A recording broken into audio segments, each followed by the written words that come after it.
Salam, hər vaxtınız xeyir olsun. Bugün yolumuz Hövsanadır.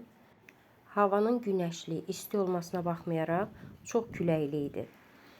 Əgər anamın nəvələri bir yerə yığılırsa, mütləq anamın məşhur çığırtma plovu bişməlidir. Bütün nəvələri bunu sifariş edir. Çığırtma plovun tərkibini hamı bilir. Mənim bir neçə videom da var bu haqda. Tərkibi soğandır, kənd çolpasıdır, pomidor, yumurta və kərə yağı. Bol kərə yağında pişən bir yeməkdir. Soğan nazik doğranır və kərə yağında qızılı rəng alana kimi pişirilir. Qəti su atmır. İndi hər yerin öz yeməyi var da, pişirmə qaydası var. Atmırıq bu suyu. Suyu atmırıq.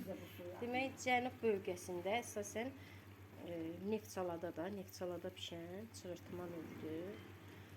Buna pomidor vurulur. Pomidorun da suyu atılır.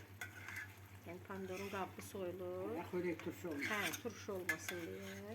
Həm də soğanı lap əzib xəşil eləməsin də. Ona görə pomidoru doğrayandan sonra suyunu mütləq atmaq lazımdır. Onlar bax belə pişirib yumurta vururlar. Qızardıb yumurta vururlar. Bu ətin qanın qoxunu çıxardırıq biz suda. Zibil zalı çıxdı da indi əliyər.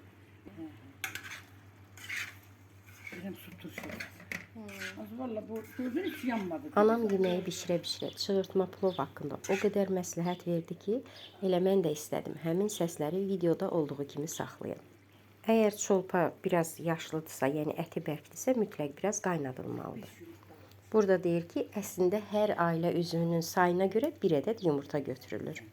Çığırtma həm plovla, həm də isti ana yemək kimi süfrəyə verilir. Tərpəzmək lazımdır əslində. Geçsin de dibi yanar aşağı. Gördün? Gördüm. Yağlar gitti aşağı. İstəsək göyərti vura bilərik üstünə. Yox, olmaz. Söndürürəm. Pişdi də day. Çığırtma plov mənim üçün yayın ən dadlı yeməyidir. Siz də mütləq hazırlayın. Əminəm sizdə bundan da dadlı alınacaq və siz də bu yeməyi çox bəyənəcəksiniz. Və sizə istəyirəm 2 dənə də faydalı məsləhət verim. Qaysı pastillerini necə saxlamaq olar? Mən hazırladığım qaysı və yaxud gavalı pastillərinin üzərinə doğranmış qoz, küncüt səpirəm və onları doğrayıb quru bankada ağzı bağlı şəkildə soyuducuda saxlayıram. Meyvənin bol vaxtında mütləq uşaqlar üçün şəkərsiz, orqanik, təbii meyvələrdən pastillər hazırlayın. İnanıram hamı çox bəyənəcək. Eləcə də qarpız qabığının ağ hissəsi şəkərdə bişirilir və sobada qurudulur.